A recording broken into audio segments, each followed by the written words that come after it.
Hi everyone, my name is Rory and I am the founder of Voice in the Void, which is a youth-led social enterprise which uses the power of storytelling to enable young people to reflect upon and share their stories for creating societal change. Hi everyone, I'm Mairead and I'm the director of Voice in the Void as appointed by Rory, and I'm a newly qualified mental health nurse and recently was awarded Student Nurse of the Year by the Royal College of Nursing.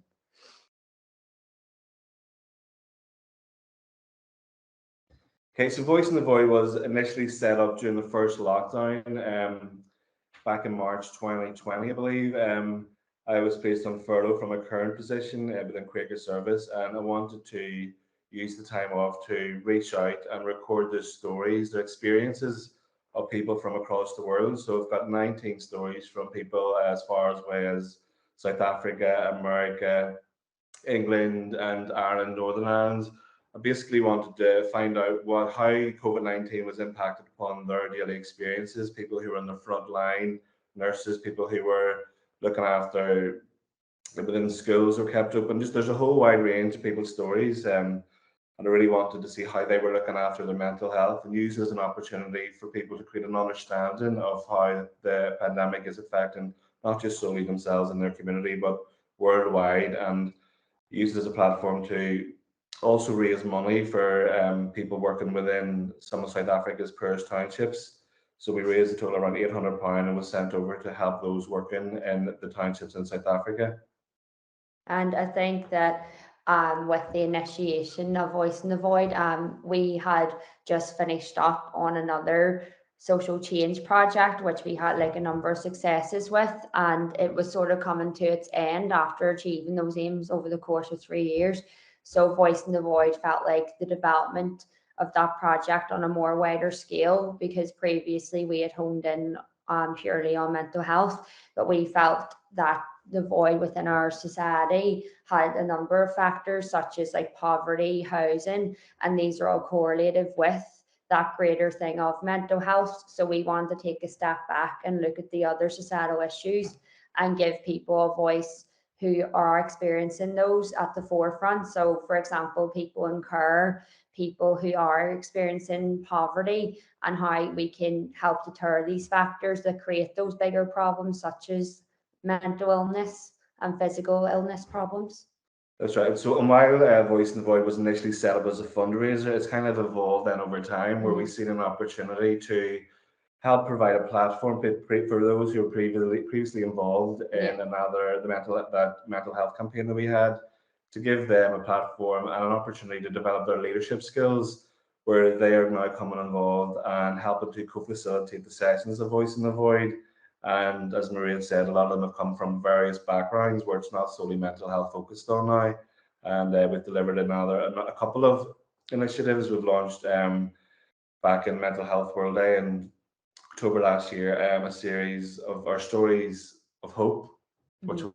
was a series of new participants who came involved and who are now young leaders who are going to co-facilitate the next project, which is titled 2020 Lost Year. We've actually just finished and completed that program, and that program was delivered by young people who's come Mhm. through the program, who've helped to co-facilitate the workshops, and would encourage us to take the time out just to go and look at the video. It's just literally being launched Mhm. as we're recording this video here today. So there's a number of initiatives where young people are getting involved. They're self-referring themselves onto the program. We're helping to provide leadership opportunities for them, get involved, share their stories, and then deliver outreach sessions with other young people, and to go take their stories into schools and help create this ripple effect of societal change, where the change happens initially within themselves and help them to come to maybe a closure or peace or draw a line in their past, but to start to develop a focus on their future, where they want to go.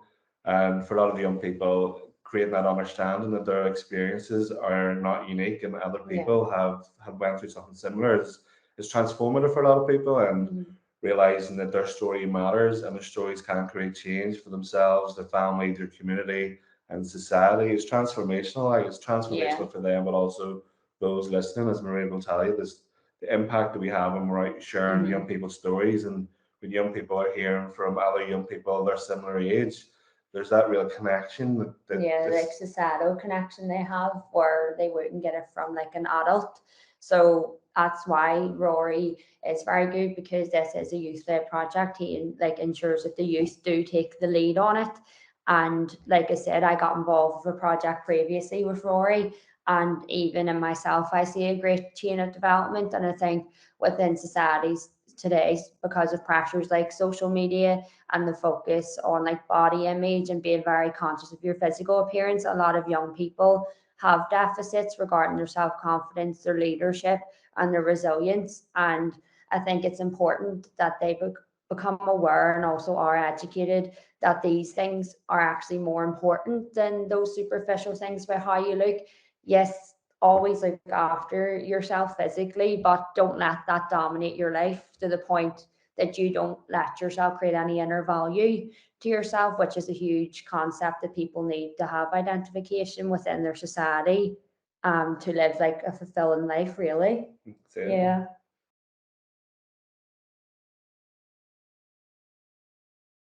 So a question that we would get asked a lot is like, why voice in the void, and what's the meaning behind the name? And I suppose like we're saying voice in the void, that void could mean many things for many people. And one of our values is youth led, and as Mairead just touched upon, like that, it's youth led at its core. We have a steering group of young people who help decide the direction of the organisation. We have young people like Mairead sitting on the board, but that void is shaped by the young person's experiences, whatever that void may be. So, like we said, we've got a whole wide range of people who came through and talked about foster care, mental health, drug addictions. There's a whole wide range, and we're completely youth led. So that's where the void, whatever that void may be for that young person. And I know Maria's talked about the void that we have currently with our stormont and executives. Sometimes there's a void there because they aren't listening to people's stories and people's experiences on the ground. If you want to talk about. So I think as well, because we have voice in the void at the minute, it's predominantly based in deprived areas. So like I was saying, those factors that people would assume are voids, like Rory's identified, would occur statistically mostly in deprived areas. And I think it's important for organisations like Voice in the Void, because when we have the executive, they do previously they wouldn't have gave us any updates on what they're doing, you know, to help like get away from these and how these impacts are having on like families in deprived areas. But they like disappear for a while in our Loss Societal Change project. The government wasn't there, so you almost feel like you're replacing the government. Obviously, we don't have the same power as the government, but that's where we see the importance of a voice. And I believe that now more than ever, young people are being listened to with the whole like development of a number of laws, such as like a young person being Gilly competent, which basically means that a young person, if they are able to like be informed about the decisions they make, they can make those decisions. So we've almost created like a more autonomous nature for young people to adopt in society. And Voice in the Void, we push for that. We want young people to say, well, this is what's happening. This is what's happening in my life. This, I can let it define my story, or else I can take ownership of it, and I can get support that can help me and not let it like dominate the later effects in my life in a negative way. And I think like through those stories of hope that we had recorded, that was something a lot of people came back and said who were involved. They were like, I didn't realize all those things I had experienced were impacting me until I sat down and had to think about my story of hope and how I haven't let those impact me, or how I still am. And they were able to take a step back and say, well, this is what I need to do to help fix it. Because after all, storytelling is an evidence-based approach, and within research, it's always been something that helps people reflect on like their present, their past, and help formulate their future in a way. Because me, for instance, I obviously have said like a number of times when I was younger, I did have like a mental disorder, and I was diagnosed at a young age. And I also had the experience of personally living with someone with schizophrenia who was also an alcoholic. But at around that time where I got involved with like my story, your story, the other organization, but Rory, it helped me take a step back and say, well, I don't want this to, you know, like define me negatively. So I like took ownership, and then that's how I decided I wanted to be a mental health nurse, because I knew then I have the experience and that I can use that in a positive way for other people instead of letting it just victimize me. And I think voicing the void's good because that helps other young people go through that same process, really. So the support that we provide for those who are involved is a safe space for people to come together and reflect upon and learn from one another, and to feel like empowered and enabled and encouraged to be open and honest and allow themselves to be open and honest and feel safe with one another within their group, where they can express maybe some of their previous experiences, which have been maybe traumatic for some of the people who we're working with. And it's through creating that safe space that they get support from those who are myself and maybe Mairead here facilitating the workshops, but also for the other participants who are involved, because a lot of the other participants would have been through something similar or know someone else who has. So there's a real sort of group support within, like peer support throughout the whole program. We support through weekly meetings, but also there's online engagement as well. And people who are needing any support can reach out in times of difficulty. But as Mairead touched upon, some of the communities that we're working with, they're coming from communities that maybe have experienced more violence through the conflict and more 2 or 3 times more likely to die through suicide in some of these communities. So like mental health is a huge issue for them. So we're constantly promoting positive mental health strategies and techniques when we're working with the groups, and especially when we're doing outreach sessions and sharing our stories with other young people. Is if you're struggling, there's different platforms to reach out and making sure that we're not sharing like these stories, but we're providing hope along with the stories, and the resilience that the young people have shared, like through their stories and through their journey and how they've got to where they're getting to.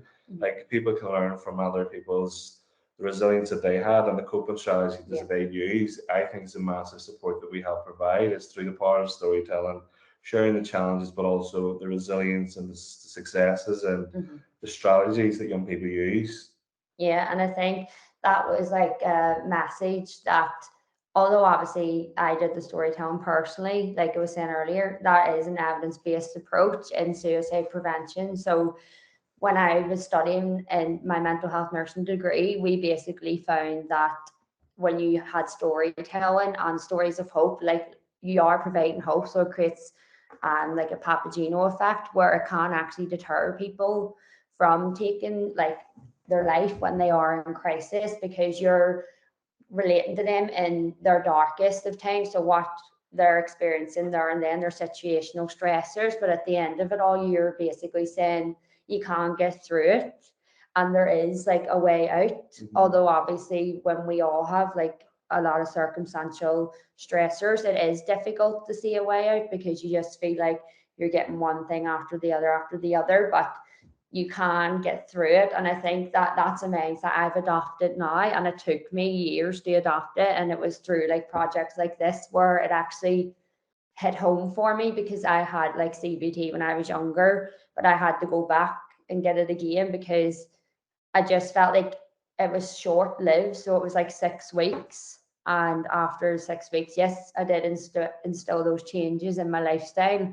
But obviously, I got complacent, like loads of people get complacent. And because I was so young, I was like, you know, I need to go back. And I did go back and started to make those changes again. But through actually get involved in societal change projects is where it hit home for me that I can have a resilient attitude, because that is something I always lacked, and I didn't know I lacked it until I basically got involved in projects where now if I have a bad time, yes, I'll have like emotions around it, and I think it's okay to tell people, yes, you can experience these emotions, but you can create a plan for after. So I always tell myself, look, this is a bad patch, but I can get through it, because that's life.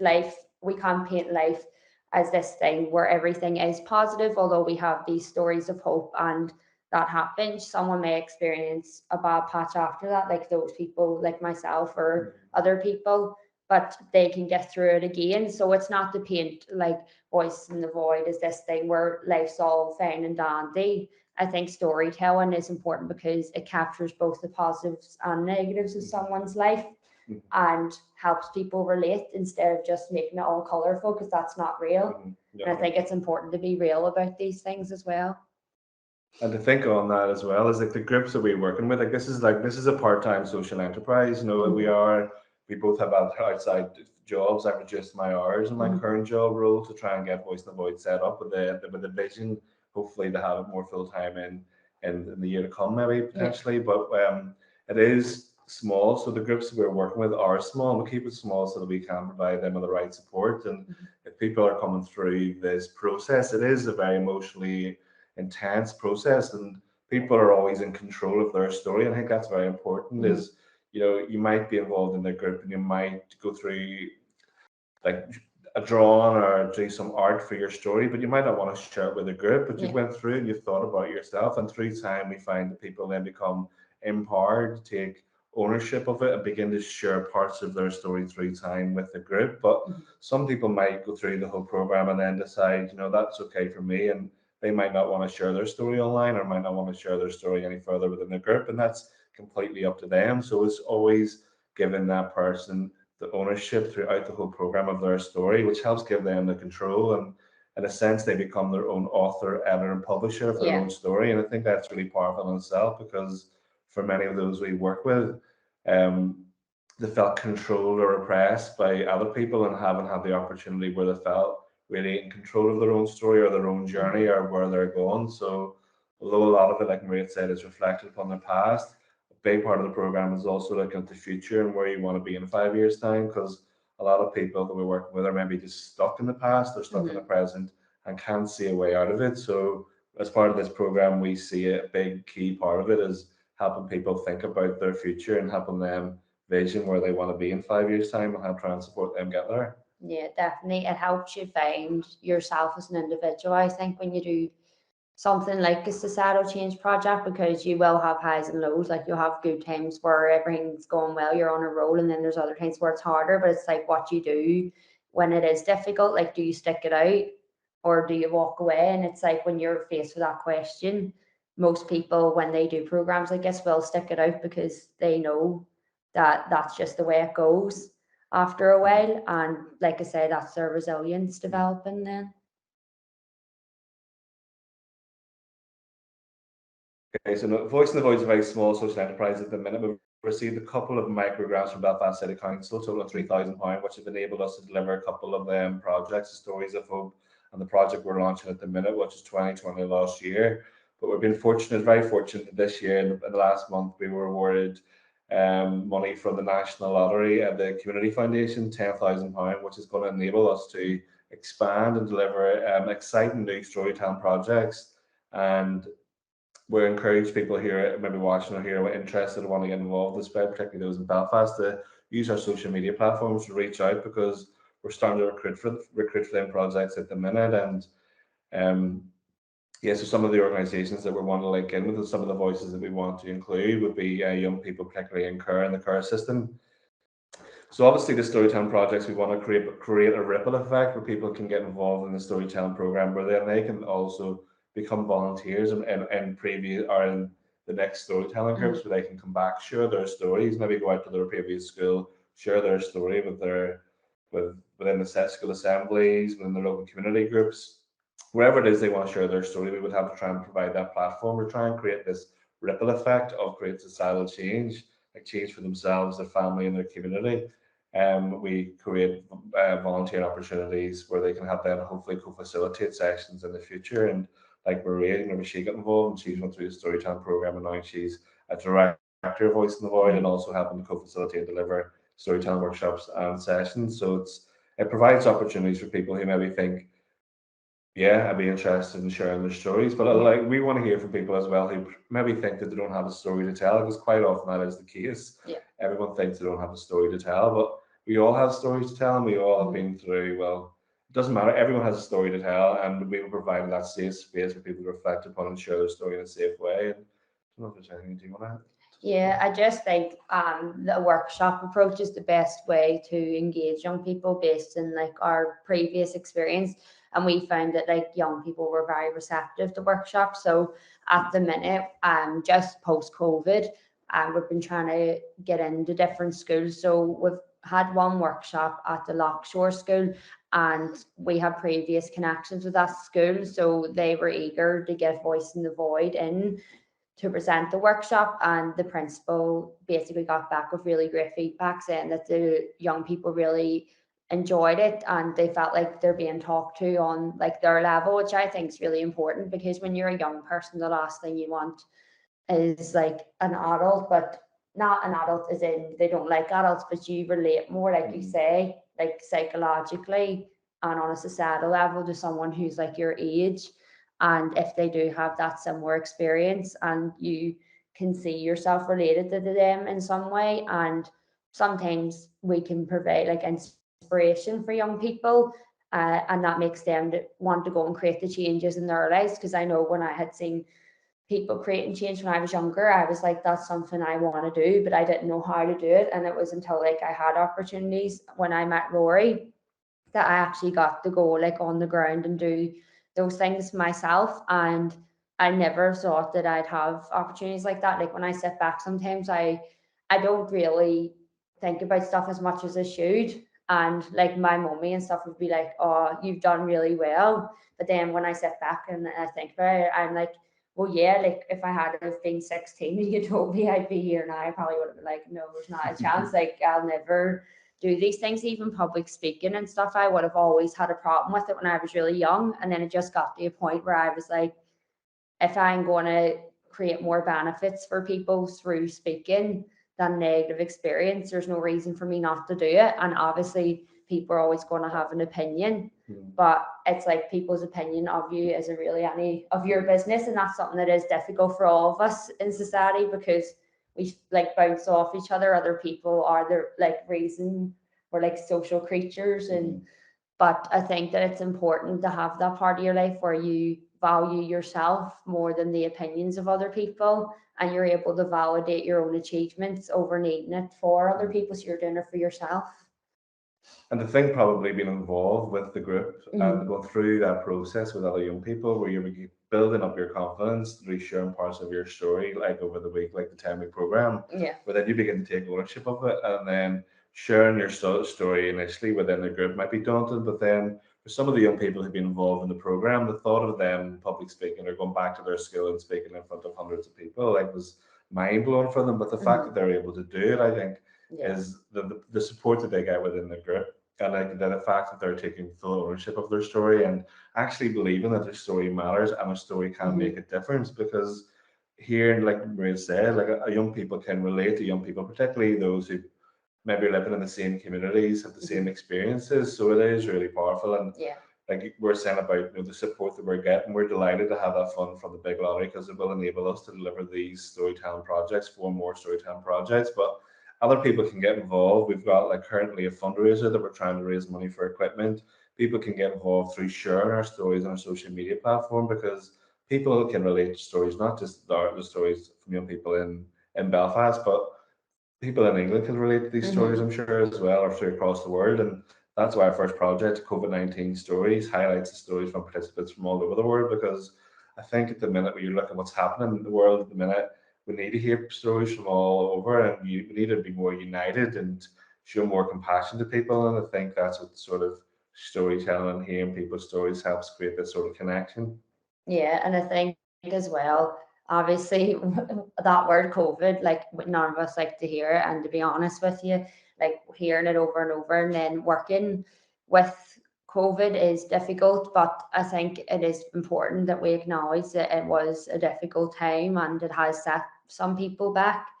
And there has been a lot of like people experiencing real isolation. And like I said, because we're a social creature, isolation in itself can create like all these negative effects on people. But having groups like this one means that it's given us the opportunity to also utilize like video chatting. And that's good as well, because when it comes to future things that occur like COVID, we have a platform and a way to speak to each other and share what's going on with us, so you don't keep it all inside yourself. And that's it. And we were able to then record the stories from participants in South Africa, in some of those townships that we talked upon, because of the power of video, where they were able to send videos over themselves, and we were able to edit them and make these COVID-19 stories. And they are quite powerful, and I encourage people to go and check them out on our website or across our social media platforms. So I think like voice in the void is it's really important at the moment. I think young people kind of do feel voiceless, and this social enterprise wants to provide young people a platform to share their voice in a creative way using the power of film. So currently we're short, we don't really have much equipment, and that's why we're really like started a fundraiser recently to try and bring in a couple £1,000 to buy us a camera that we can use, because currently we're using mobile phones and a microphone or a camera that it's grand, but it's not. Yeah. It's You we want to give need it as much impact as you can, really. we do, yeah. We don't have a tripod, we don't have lights, so we're pretty much trying to like. It's very much mobile phone based. We want to try and take it to the next level and have like real powerful, it's almost like documentary style films, because the young Mhm. people's stories are worth that and the value that. So we want to try and get the equipment that's going to be able to try and highlight their stories in the way that they should be highlighted. We've got a fundraiser currently happening at the minute, and we would encourage anyone who can help support us to click on the link, and any donations at all would be very much appreciated. Like getting the young people to the likes of this space where we meet. It costs money to get taxis for the food, and we're doing outreach sessions. Everything costs money, and we are very restricted. We are like just dependent upon that £10,000 now that we have from the big lottery, and we need as much funds coming in as possible to help us try and reach as many young people, and not just only young people, but to help us reach more communities as possible. Yeah, and I think with fundraising for that equipment is like the best approach as well. And the fundraiser is basically been arranged by Lisa, which is a girl who her daughter was previously involved in one of our societal change projects, Gabby. And if you want to give a bit about your story with Gabby, then.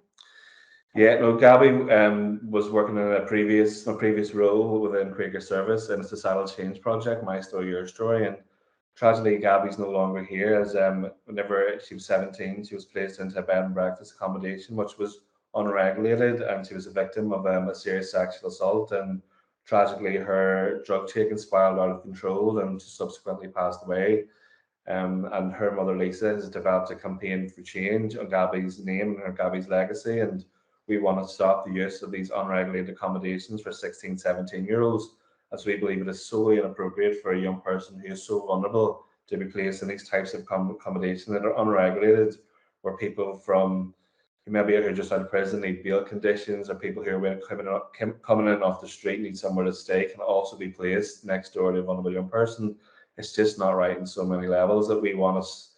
We started our own campaign for change within Quaker Service, and we're supporting Lisa at her campaign to get justice in Gabby's memory. And Lisa's kindly set up a Yeah. fundraiser to try and get us equipment, to try and to get the equipment that we need, but also to help us gather more stories from vulnerable young people in care, to try and get their stories raised so people in power can actually hear that that type of accommodation is so inappropriate. It needs to stop now, and we need to make sure that the government act upon this. Like it needs to happen. Like so, we are supporting Lisa and her family, and the funding that we're bringing in is going to help provide equipment, but also we want to use that funding to go out and capture some more stories from people here in Mhm. care, particularly young women.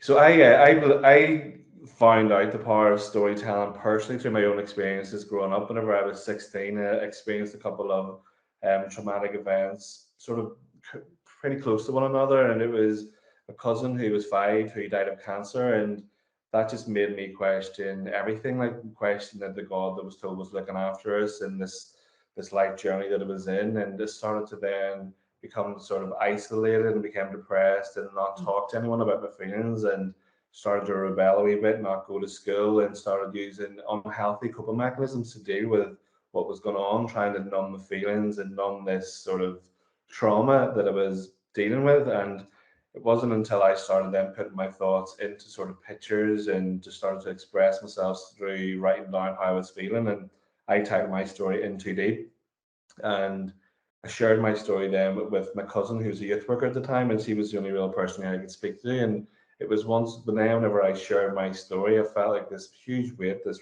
just been released, this weight off your shoulders, as people describe it as. And then I just the penny dropped, where I was like, I knew that there was a real value and the potential of, first of all, being able to express yourself and how you're feeling through maybe drawing and through words, but then being able to share your story.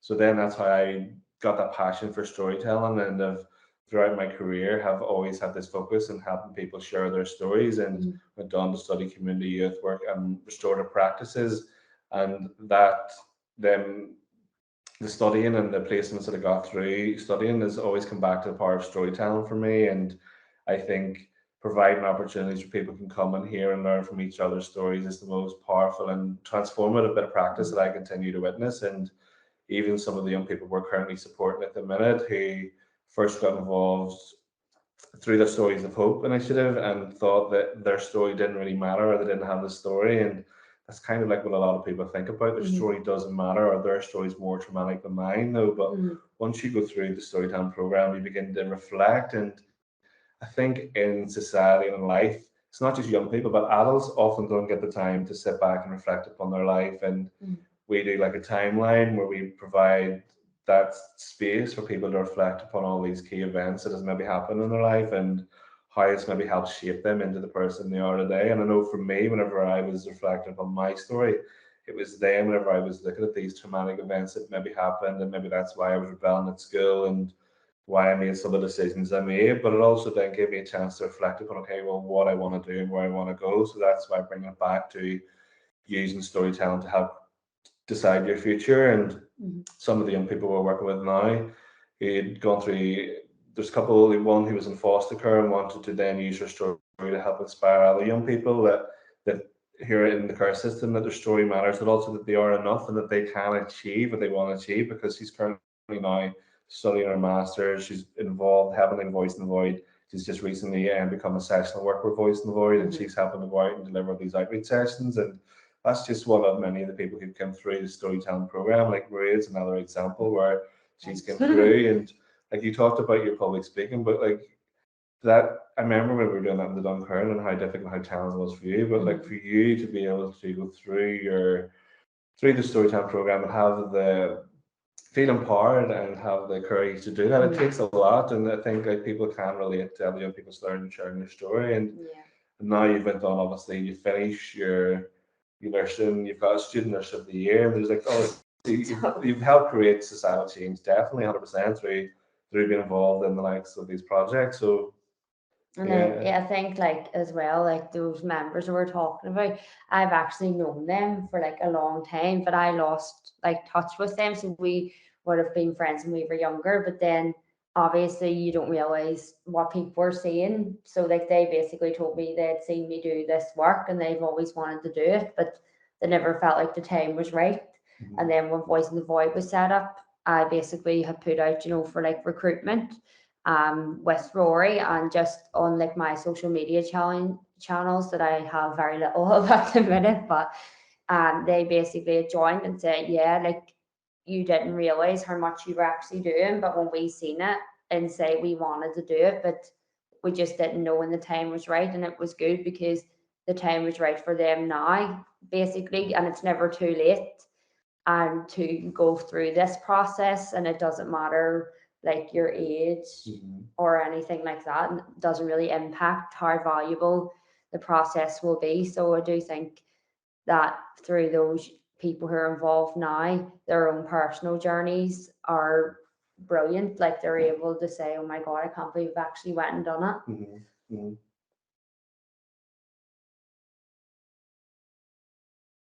So what's happening at the minute? Like currently we're launching our second, it's the third project. Yeah. So what's happening at the minute is currently we're launching 2020 last year, and that's our third storytelling project, we Voice in the Void, where some of the young people who are involved in our second storytelling project, Stories of Hope, have had co-facilitated these workshops with a new intake of young people from both North and West Belfast. And it's basically helping to create a wee short film using their stories, where they've created the script and helped act, and some of them have helped film, and some of the young people have edited and directed the film themselves. So we're excited to be launching it here in the coming weeks. So um, but obviously with the lottery funding we just received from the big lottery, we're now able to deliver 4 new storytelling projects. And as we previously touched upon, one of them is going to be solely working with young people here in care, and particularly those voices of young women, because we want to help support Lisa's campaign, Justice for Gabby, to try and highlight, their stories, because quite often I kind of feel that their stories are forgotten or they're not really Mhm. good providing the opportunities to be heard. And there's now going to be a review of what happened next year in the Children's Services in Northern Ireland. So we want to have stories that are going to have to feed into that review, what's going to be taking place next year. So we've got a couple of exciting new storytelling projects that are going to be happening, and we want Voice in the Void to evolve. We want it to become more full time. We're Yeah. currently It currently is just part time. It's like one day a week we're meeting up and trying to like deliver outreach sessions in the evening after work or at the weekends and stuff. So we want to try and be able to get to space where we can secure enough funding that we can have our own space Mhm. in Northwest Belfast that people can come in, get involved, more involved in the storytelling, help us be able to then go out and deliver more outreach sessions outside of Belfast, because previously we don't went to Derry and further Mhm. afield. So we want to try and be able to then in 5 years' time have a space that can provide a whole wide range of storytelling through film, through art, through drawing, through creative means, provide holistic therapies for people, and just have a real hub for people to come in, and anyone who wants to create societal change, that they can come through Voice in the Void in our space. So Yeah, and I think as well what we had like envisioned was really because we knew how important storytelling is. We wanted to create a formality to that where people have the opportunity like for it to be accessible to them when they are young. So remember we were talking about sort of wanting it to go into an OCN yes, that's right. Yeah. qualification. So basically that's like an extracurricular qualification, but many young people who would be in those more deprived parts of society are more likely to pursue an OCN if they've dropped out of school, because if you go to any voluntary service, that's what we would push for in the qualifications in OCN, because they can have like these accredited courses that will help them access those qualifications if they want to go back to them in later life, but also for the personal process, because OCNs also make a person reflect, but also would break down basically like a sort of toolkit where we're helping the person go through the process, and then they are qualified in that, and they can go and have those skill sets and bring it to other people, creating the ripple effect that we want overall. So I think in 5 years' time, we basically would want to see more young people create those effects and be leaders in society, and come away from all this pressure that's there now and say, well, my story, my experiences, I have ownership over them, and what can I do to change it? Because for me, for instance, there was some opportunities where I actually wouldn't have met Rory. So basically, I would have been when I was about 17, 18, I had an opportunity to go on like a show called The Top Table. And loads of people were like, why are you doing that? Why are you getting on that? And then I was like, well, it's an opportunity, you know, and because I was so passionate about creating change in mental health service, I felt like it would be good, you know, just even to get my opinions across to like the politicians who were absent from Stormont at the time. And that's where I actually met Rory, because Rory seen me on doing that on the BBC. Whereas if I had have gave in to other people's opinions and let like my insecurities of myself in comparison to other people take over, I would never have even got Yeah. this far. Yeah. So that's the sort of thing I want to prove to young people, that you should always take an opportunity and not let other people's opinions dominate what you do in life and what you don't, and just always like pursue what you feel like you can. But as well, we believe that then having that space is like providing that opportunities as well. Yeah. That's so limited for many young people that we're working with, because people will see maybe their friends sharing their story and be like, well, how do I get involved? Yeah. And because our groups are quite small and limited at the minute, we kind of feel that we can't meet the demand for people who want to get involved in programs. So Hmm. I think if we were able to secure the funding and have that space, it would help us to be able to create more of that ripple effect. Yeah.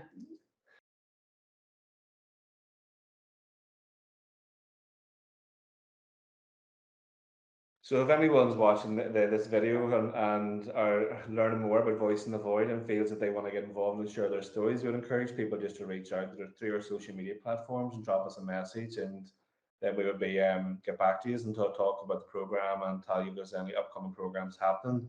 Currently, we're linking into to some of the youth providers in North and West Belfast that are providing support to maybe those that have dropped out of mainstream education. So, like, there is opportunities coming up in the next couple of months. So we would encourage anyone from 16 to 25 who's interested in sharing their story, definitely drop us a message on social media and reach out and we will get in contact with you. We'd also like to say that if there's opportunities for people outside of 16 to 25, people who maybe are older who want to like help out behind the scenes. We are like I've created a website and I'm no expert at creating websites. So like people like we need support people from behind the scenes with web design, with social media, with fundraising. So if anyone thinks that they could help at all, volunteer likewise, we would be open to people helping out and reaching out and seeing how they can help assist us because we are small, we're a small team, and like we would really value any sort of support. So, and although the projects that we're currently running are 16 to 25, the voice in COVID-19, the first one was we had a young person who was 7, and it was there was no age range in it. So it just depends on what's happening, who we're working with at that time. So it doesn't mean we're solely working for 16 and 25-year-olds. There might be opportunities in the future where we'll hear stories from, like we had ideas as well of doing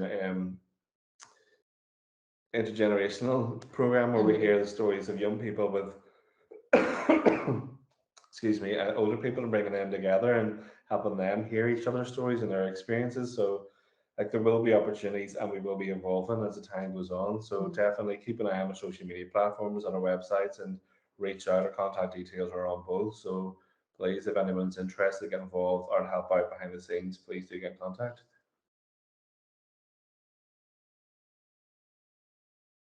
Thanks for having us, everyone. It's been great. So, appreciate it. And if anyone wants to get involved, if you go to www.voiceinthevoid.com, and we will have all our other social channels listed below this video. Thank you. Cheers. Thank you.